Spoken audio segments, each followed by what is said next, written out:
É, sem dúvida nenhuma, muito grave o momento que nós estamos vivendo no país e no Senado hoje.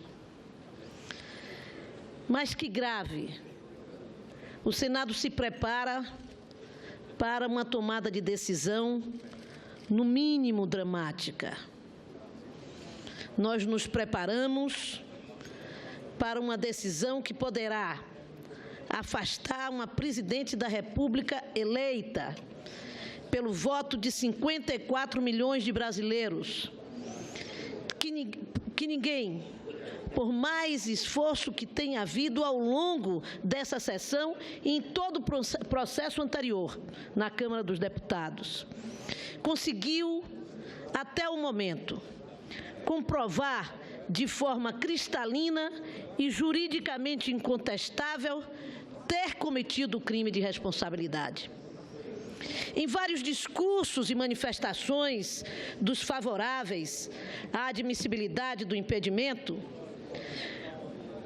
o que menos se ouve é a comprovação do cometimento de crime de responsabilidade. A essa altura, já substituído pelo falacioso argumento do conjunto da obra, aí incluídas a crise econômica, o cruel desemprego, a difícil personalidade, a falta de humor e de diálogo da presidente da República, entre outros motivos, num flagrante desrespeito aos princípios constitucionais. Até porque, tratando-se do chamado crime de responsabilidade, igualzinho àquele que se acusa a presidente de ter cometido, todos os outros presidentes cometeram, de dezenas de governadores, incluindo o nosso respeitado e querido relator desse processo no Senado. O processo, no entanto, é político. E, além de político, contaminado por um grave e irreparável pecado original.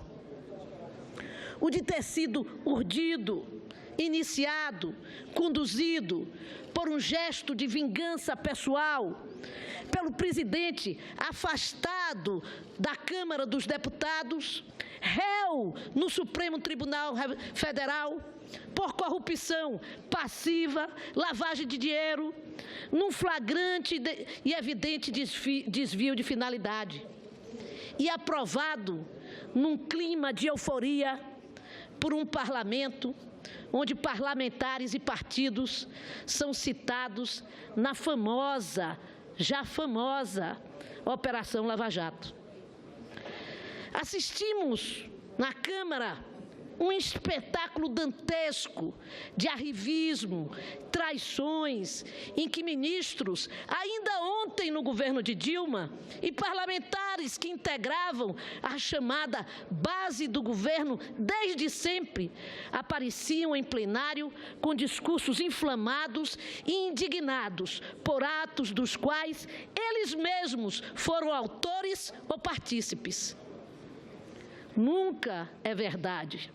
Um governo foi tão sordidamente traído como esse, por deputados e partido que até ontem dele participavam e usufruíam de suas benesses e cargos, como alguém que tritura a cana, tira todo o seu sumo e joga o bagaço fora. Queiram ou não admitir, os defensores da admissibilidade do impeachment, este processo se caracteriza como um golpe jurídico, parlamentar e midiático. Para os defensores do impedimento da presidente, no entanto, isso pouco está importando. O que importa é aproveitar o momento político e econômico grave e difícil a fragilidade política e gerencial do governo, a sua eventual impopularidade, para, neste dito momento, usurpar-lhe o poder e redividi-lo com seus aliados. Aliás, os mesmos aliados que compunham o governo que se pretende destronar. O presente processo tem outro componente igualmente corrosivo da atividade política e condenável, o da conspiração a mais aberta. Ao contrário do que fez no passado, há 24 anos atrás, o vice-presidente Itamar Franco, quando do impeachment do presidente Collor, que se recolheu ao silêncio e à discrição até o julgamento final do Senado Federal, o vice-presidente atual transformou o Palácio do Jaburu num comitê eleitoral pró-impeachment, arregimentando votos de deputado a favor da admissibilidade do processo em troca de promessas de benesses, espaços e cargos que hoje nós assistimos nos jornais e nos meios de comunicação sua realização. Os anúncios de montagem desse novo governo, uma verdadeira escandalosa feira de cargos, antes mesmo da manifestação desta casa, é uma clara atitude reveladora da conspiração que faria corar o famoso personagem de Frank Underwood, personagem da série do House of Cards, em que um vice-presidente dos Estados Unidos conspira nas sombras para derrubar o presidente eleito e tomar-lhe o lugar. Aqui, diferentemente, tudo se dá às claras. Grande parte desse amplo movimento se envolveu. Grande parte desse movimento que envolve e envolveu o bastião do reacionarismo brasileiro, representado por entidades empresariais, pelo monopólio da mídia, por políticos com amplo histórico de envolvimento em escândalos mal feitos e também de velhos golpes, incluindo o golpe de 64. Representa, assim, uma velha e surrada pauta neoliberal, derrotada nas últimas 4 eleições e de eficácia duvidosa no resto do mundo. Significa uma reação, sim, às conquistas sociais obtidas no governo Lula-Dilma, que reduziram a desigualdade social, ampliaram o direito dos trabalhadores, tiraram 33 milhões de brasileiros da pobreza, ampliaram o acesso das camadas mais pobres da população à universidade, aumentaram os recursos para investimento no Nordeste e Norte deste país e significaram políticas de inclusão e empoderamento para mulheres, negros e outros segmentos marginalizados pela ordem conservadora. Ao contrário de muitos senhores e senhoras, senadores e senadoras, deputados e deputadas, que aqui hoje se pronunciaram e ontem na Câmara dos Deputados ovacionaram uns aos outros, convictos, condenatórios e plenos de retórica constitucional, eu nunca indiquei ou exerci cargos no governo da presidente Dilma. E apesar das críticas que tenho ao governo e que tornei públicas, e o meu partido tornou pública desde a campanha de Eduardo Campos para presidente em 2013, posições reafirmadas em novembro de 2014, quando o PSB reiterou sua posição de independência propositiva, não deixamos de votar no que achávamos correto e alertamos ao governo Dilma sobre necessidade de mudanças na condução, principalmente de uma política econômica que tinha como centro o ajuste fiscal e, portanto, não apontava para a retomada do crescimento econômico em nosso país.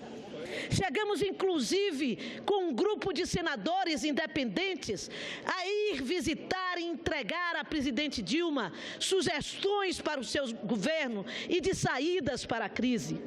Fizemos críticas às alianças, como foram feitas, quem foram privilegiadas e a forma como foi feito esse processo de troca partidária com a combinação de ocupação dos espaços de poder, senador Capi, senador Randolfo, que estavam conosco nesse processo. No entanto, de nada adiantou. Mas não será por isto, e nem por outra razão que se equipare a isto, que vou adotar uma tese de um crime claramente não cometido, e se cometido, partilhado pelo vice-presidente da República, rasgando a minha história, a minha trajetória política e ideológica. Sempre fui uma defensora da democracia, uma militante da esquerda brasileira, eleita primeira mulher senadora pela Bahia, numa coligação com o PT e outros partidos que libertaram a Bahia do atraso e do coronelismo político. Todas as críticas, e as tenho muitas, não podem me fazer abraçar uma posição adotada e promovida pelo pensamento conservador e de direita que não aceita nem a perda das eleições, nem as conquistas realizadas pelo povo brasileiro. As elites empresariais do Brasil, elites preconceituosas, incapazes ao longo da nossa história de resolver minimamente as desigualdades sociais, não suporta a ideia de uma sociedade que combata o racismo com cotas, permitindo que os negros acessem a universidade. As elites empresariais do Brasil não acreditam, senhor presidente, caros senhoras e senhores senadores, ser possível o chamado equilíbrio das contas públicas, mantendo os custos dessas conquistas sociais. E agora, num golpe de mão, preparam-se para reduzi-las. Um golpe de mão, tipicamente daquele que o juiz, não sério, faz para tirar a diferença de um time que pode ser ganhador. Quantas partidas nós não assistimos torcendo pelo nosso time em que se gritou: esse juiz é ladrão? É isso que acontece nesse momento. É isso que acontece popularmente nesse momento. O que há é um pretexto jurídico para se dar continuidade a um processo que é absolutamente político, porque se aliou e se chegou à conclusão a elite empresarial e a grande mídia dessa nação com parte do parlamento brasileiro que era necessário tirar a presidente da República. Esta é que é a verdade dura e crua. E eu sinto muito que alguns senadores aqui, ingênuos ou menos ingênuos, alguns senadores que são, na verdade, senador Paim, verdadeiramente preocupados com o destino do nosso povo e com a economia nacional, pensam, senador Capi, que o impeachment pode ser a solução. E como muitos aqui dizem, amanhã todos os problemas da economia do país estarão resolvidos. Isso não é verdade. O impeachment é a opção pelo caminho do confronto, como aqui ressaltou o senador João Alberto Capideribe. Jamais do entendimento, já vou finalizar, senhor presidente, e da conciliação nacional. Os defensores do impedimento argumentam que o fazem, mas também o fazem respeito à voz das ruas. Desconhece, no entanto, que as ruas dessa vez não são uníssonas. Reverberam um país dividido, onde parte considerável da população condena o impeachment. As ruas sempre não são novidade, sempre foram presentes na cena política brasileira. E no famoso movimento de milhões de pessoas pelas diretas já, em que foram traídas pelo Congresso Nacional naquele momento.